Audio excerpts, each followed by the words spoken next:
Dans la Bible, on dit que au commencement était la parole. Mais pour moi, au commencement était l'écriture parce que j'étais simplement trop timide pour pouvoir parler ou pour pouvoir m'exprimer en public.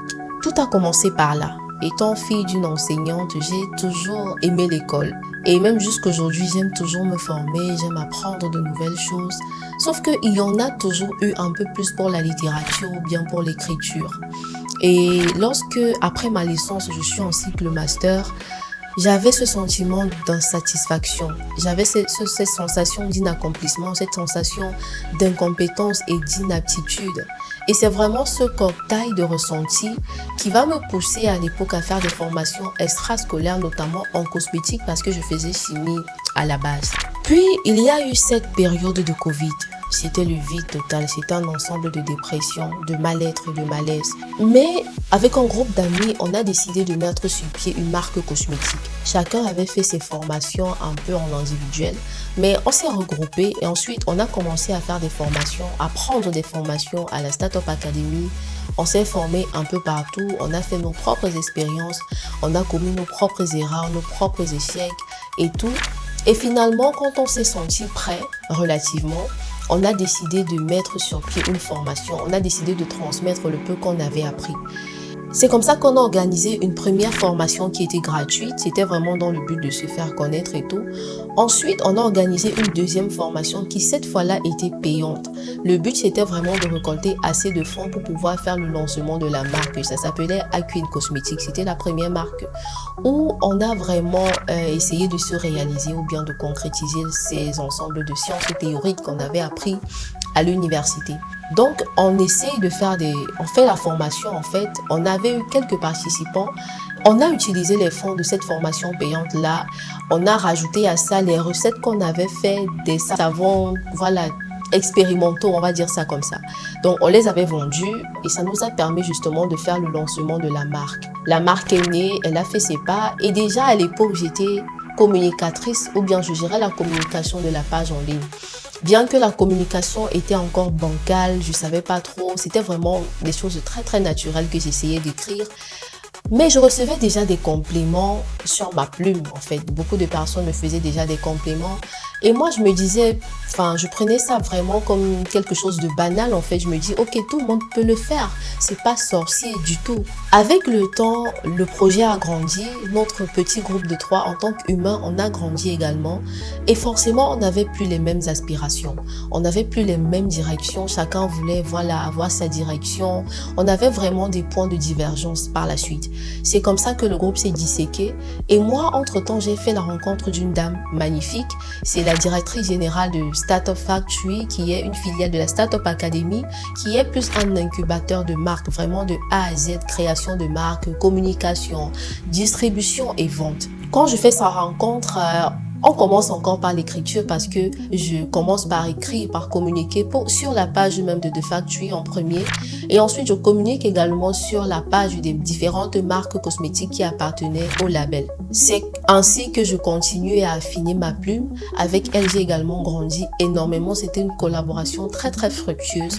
J'ai fait de nouvelles formations dans le domaine de la beauté, dans le domaine du skincare, dans le domaine du copywriting, du community management et même de l'art oratoire. C'était vraiment une collaboration qui m'a fait grandir et qui, voilà, de l'autre côté, était intéressante parce que j'avais également beaucoup à donner, bien que je n'en étais pas encore vraiment consciente. Tout allait bien jusqu'à ce que ma famille intervienne. Ils n'étaient pas du tout d'accord avec la direction que j'avais prise. Je gagnais un peu d'argent, mais pour eux, c'était trop.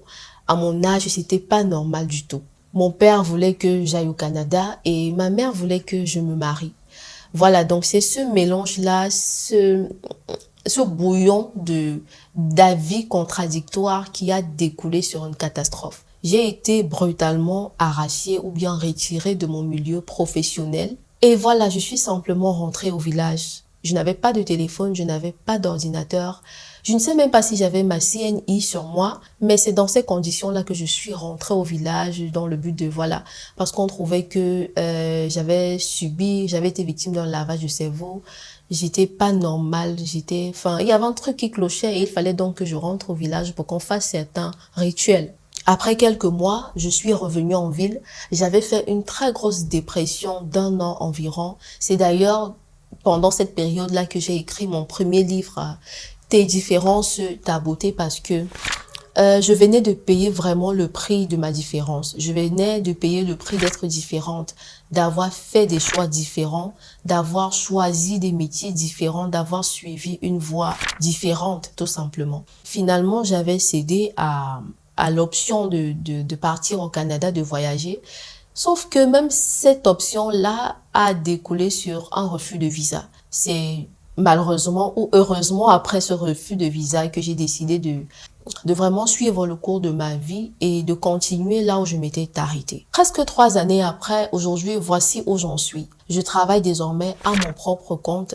J'ai fait beaucoup d'autres formations dans le but d'affiner mes compétences, dans le but d'avoir des informations, des données beaucoup plus scientifiques, tant sur le plan dermatologique que sur le plan pharmaceutique de la chose. J'ai d'ailleurs écrit mon deuxième livre, 10 jours dans sa peau, qui est un livre qui s'adresse vraiment aux personnes qui aimeraient parler de la beauté ou bien du soin de la peau de manière beaucoup plus professionnelle et plus scientifique.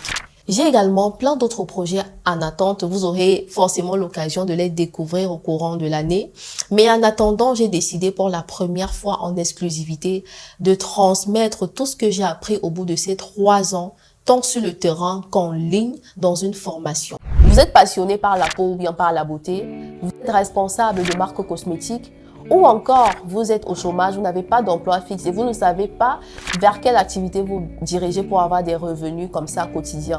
Aujourd'hui, je vous propose une formation pour devenir pro du dermo-conseil et du digital. Elle est intitulée Peau et Pixels devient pro du dermo-conseil et du digital. C'est une formation axée sur 5 modules essentiels pour vous démarquer. On aura en première partie une sorte d'introduction au dermo-conseil, ensuite l'expertise au dermo-conseil. On va également parler de la prise en charge tant sur le plan dermo-cosmétique que sur le plan dermo-pharmaceutique. Ensuite, les techniques de vente pour pouvoir se démarquer en tant que dermo-conseillère. Et on aura l'intervention de la pro du digital, mademoiselle Sorel Nyoma, qui va justement proposer le dernier module qui sera intitulé Vente en ligne pour dermo-conseillère. Ça, c'est sur le plan digital. La formation est disponible en ligne à seulement 100 €, ou bien 65 000 francs. Et vous pourriez la voir justement en cliquant directement sur le lien en bas de la vidéo. En prenant la formation, vous aurez également droit à mon livre 10 jours dans sa peau en version numérique. Vous aurez également droit à un accompagnement sur 1 mois, tant sur le plan physique, c'est-à-dire sur le terrain, que sur le plan digital. Si vous êtes intéressé, n'hésitez pas à cliquer sur le lien en bas de la vidéo. À plus!